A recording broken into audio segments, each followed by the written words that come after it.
আগামী অর্থ বছরের জন্য 2,30,000 কোটি টাকার উন্নয়ন বাজেট চূড়ান্ত। বড় 5 খাতে 70% বরাদ্দ। জাতীয় নির্বাচন সুষ্ঠু হওয়া নিয়ে শঙ্কা জানালেন জামায়াতের নায়েবে আমির। নির্বাচন কমিশনের ভূমিকা নিয়ে প্রশ্ন। স্থলবন্দর দিয়ে আমদানি বন্ধ করায় ভারতই বেশি ক্ষতিগ্রস্ত হবে দাবি বাণিজ্য উপদেষ্টার। প্রকৃত কারণ জেনে ব্যবস্থা নেবে সরকার। এবং নায়িকা নুসরাত ফারিয়া বিমানবন্দরে আটক। ভাটারা থানায় দায়ের করা ছাত্র হত্যা মামলায় জিজ্ঞাসাবাদ।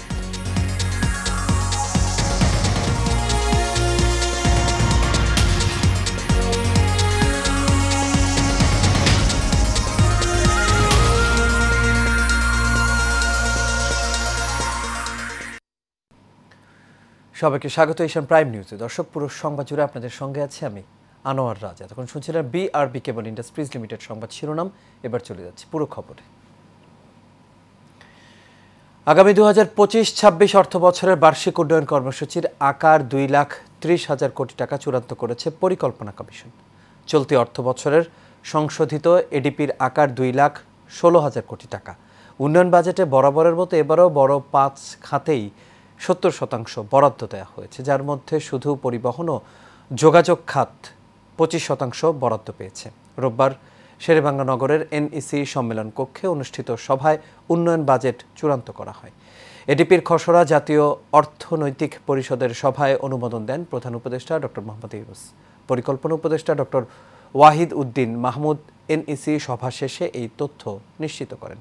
অপ্রয়োজনীয় ব্যয় কমাতে চলতি অর্থ বছরের মূল এডিপি থেকে 35,000 কোটি টাকা কমিয়ে এবার বার্ষিক উন্নয়ন কর্মসূচির আকার ধরা হয়েছে 2,30,000 কোটি টাকা। এর মধ্যে সরকারি তহবিল থেকে 1,44,000 কোটি এবং বৈদেশিক ঋণ থেকে 86,000 কোটি টাকা আসবে। 142 প্রকল্পে এডিপির মোট 2,15,514 কোটি টাকা বরাদ্দ দেওয়া হয়েছে।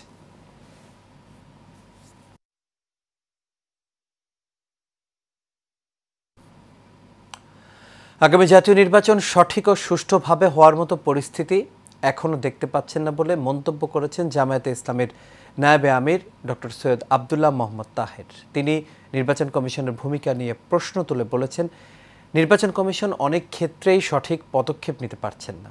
আজ জাতীয় সংসদ ভবনের এলডি হলে জাতীয় ঐক্যমত্য কমিশনের সঙ্গে জামায়াতে ইসলামের সংলাপে এসব কথা বলেন ডক্টর তাহের। তার নেতৃত্বে জামায়াতের 11 সদস্যের একটি প্রতিনিধি দল এদিন সংলাপে অংশ নেয়। সংলাপে অন্তর্বর্তী সরকারকে নির্বাচনের আগে লেভেল প্লেয়িং ফিল্ড তৈরিতে আরও বেশি মনোযোগ দেওয়ার তাগিদ দেন জামায়াতে ইসলামীর এই নেতা।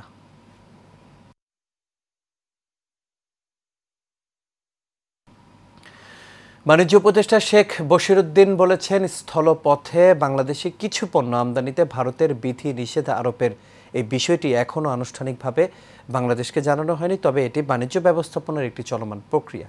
সচিবালয়ে সাংবাদিকদের সঙ্গে আলাপকালে তিনি জানান। উপদেষ্টা আরও বলেন, প্রতিযোগিতামূলক ক্ষমতায় টিকে থাকতে দুই দেশের মধ্যে আলোচনার মাধ্যমে এই সমস্যার সমাধান করা হবে। উভয় দেশের ভোক্তা এবং উৎপাদনের স্বার্থে দুই দেশের বাণিজ্য চলমান থাকবে। কয়েকটি বন্দরে বিধিনিষেধ আরোপ করলেও বেশ কয়েকটি বন্দর চালু রয়েছে বলে জানান তিনি। এছাড়া তিনি আরও জানান, আমদানি রপ্তানি ব্যবস্থা চলমান রাখতে আলোচনা সহ প্রয়োজনীয় সব উদ্যোগ নেওয়া হবে।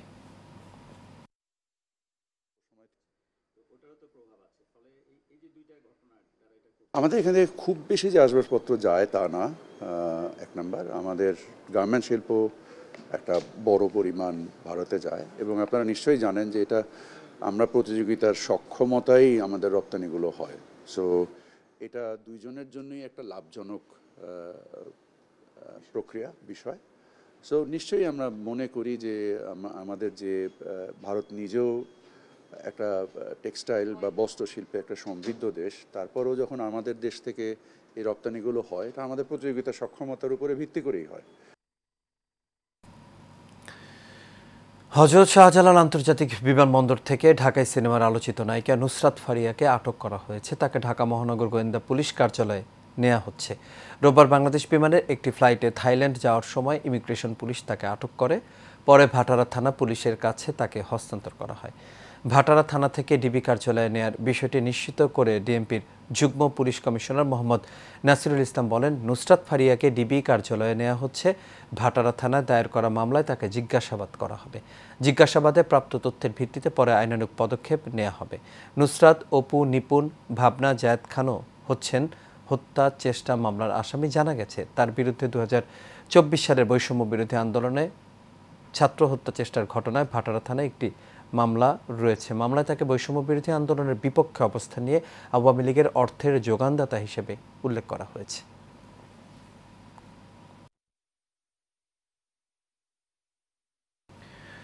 বিশ্বের দ্বিতীয় বৃহত্তম পোশাক সরবরাহকারী দেশ বাংলাদেশ ইতোমধ্যে ইউরোপ ও যুক্তরাষ্ট্রে শীর্ষ ডেনিম রপ্তানিকারক দেশ হিসেবে পরিচিতি লাভ করেছে, যার ফলে চীনা টেক্সটাইল ও পোশাক উদ্যোক্তারা বাংলাদেশের পোশাক খাত নিয়ে আগ্রহী। এর ধারাবাহিকতায় বাংলাদেশে চায়না বিনিয়োগকারী প্রতিষ্ঠান তিয়ানজিন নিউ টেক্সটাইলস গ্রুপ 2 দিনব্যাপী বস্ত্র প্রদর্শনীর আয়োজন করে। বিস্তারিত নূর মোহাম্মদ ভূঁইয়ার রিপোর্টে। আন্তর্জাতিক বাজারে বাংলাদেশের তৈরি পোশাকের চাহিদা বাড়ছে। এতে বোঝা যায় তৈরি পোশাক পণ্যের শীর্ষ সরবরাহকারী হিসেবে বাংলাদেশের অবস্থান আরও সুদৃঢ় হচ্ছে। ফলে চীনা টেক্সটাইল ও পোশাক উদ্যোক্তারা বাংলাদেশের পোশাক খাত নিয়ে আশাবাদী এবং আগ্রহী হচ্ছেন।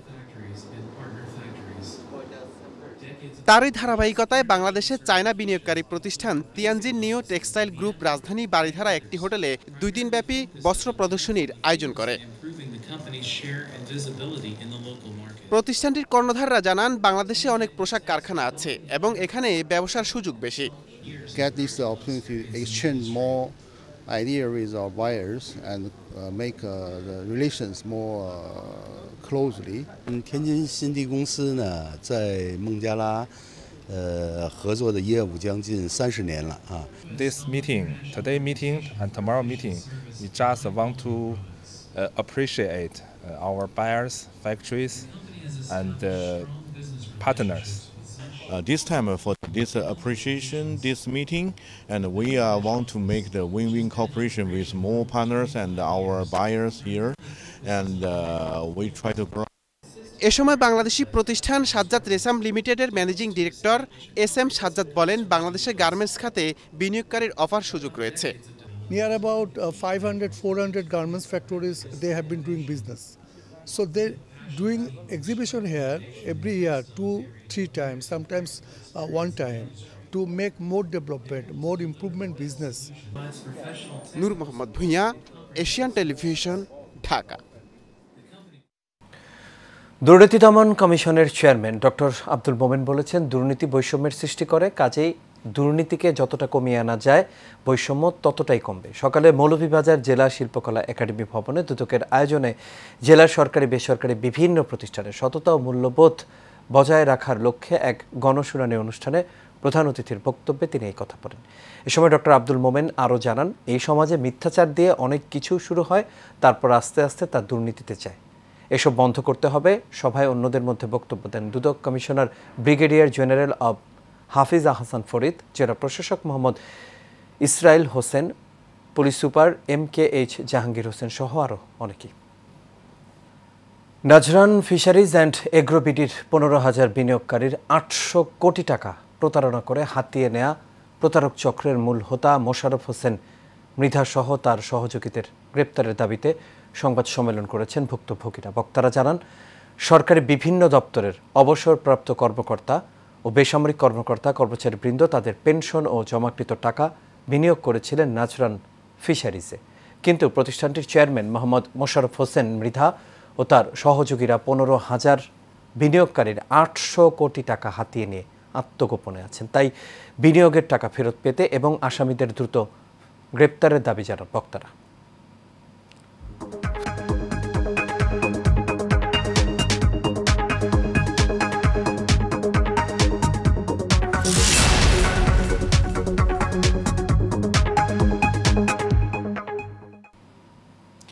এবার বাণিজ্যের খবর।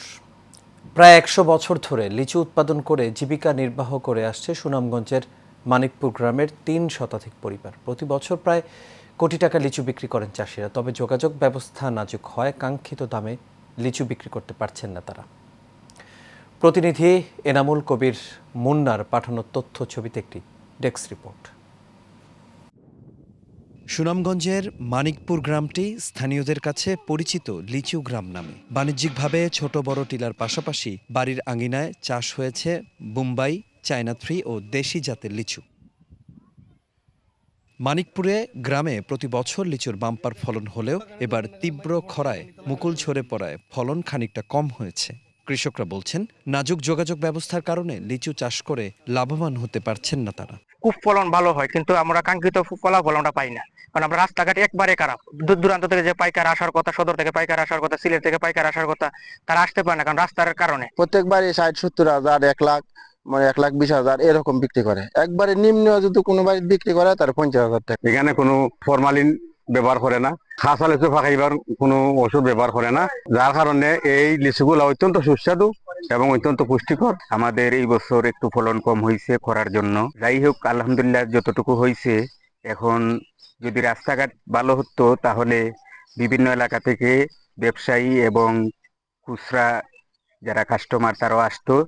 লিচুর আধার কিনি আমরা এখান থেকে বাগান 1800, 2000, 2200 এই ধরনের কিনি। বেশি আমরা 3000, 3200। প্রচুর মিষ্টি লিচু। এই লিচু আমাদের বাজার যাতায়াত করা লাগে, রাস্তাঘাটের সমস্যার কারণে ন্যায্য মূল্য আমরা পাইতেছি না। এদিকে কৃষকদের লিচু চাষে বিভিন্ন পরামর্শ দিচ্ছে স্থানীয় কৃষি বিভাগ। আমরা কৃষি সম্প্রসারণ অধিদপ্তরের পক্ষ থেকে কৃষকদেরকে পরামর্শ দেই, পুরাতন জাতগুলোর পরিবর্তে যে সমস্ত জাতগুলোর বাজারে আরো চাহিদা আছে, অর্থাৎ চায়না 3 জাতের লিচু যদি আমরা আবাদ করতে পারি তাহলে কৃষকরা আরো লাভবান হবে বলে আমি মনে করি। মানিকপুর গ্রামের যোগাযোগ ব্যবস্থার উন্নয়ন হলে লিচু চাষ করে স্বাবলম্বী হতে পারবেন চাষিরা, এমনটাই প্রত্যাশা লিচু চাষিদের। আনোয়ার রাজ, এশিয়ান টেলিভিশন। আর এর সাথে শেষ করবো এশিয়ান প্রাইম নিউজ। তবে যাবার আগে বিআরবি কেবল ইন্ডাস্ট্রিজ লিমিটেড সংবাদ শিরোনামগুলো দেখে নেব দর্শক আরও একবার।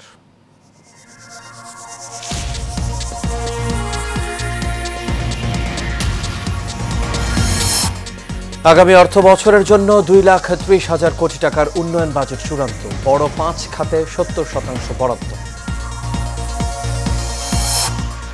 জাতীয় নির্বাচন সুষ্ঠু হওয়া নিয়ে শঙ্কা জানালেন জামায়াতের নায়েবে আমির, নির্বাচন কমিশনের ভূমিকা নিয়ে প্রশ্ন।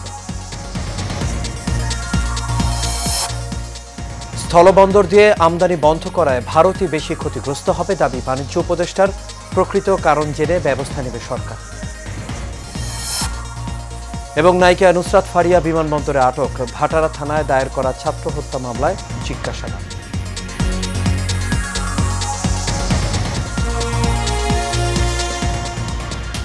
দর্শক, এই ছিল আমাদের এখনকার আয়োজন। আমাদের পরবর্তী সংবাদ দেখার আমন্ত্রণ রইল। এতক্ষণ সাথে থাকার জন্য সবাইকে ধন্যবাদ। শুভরাত্রি।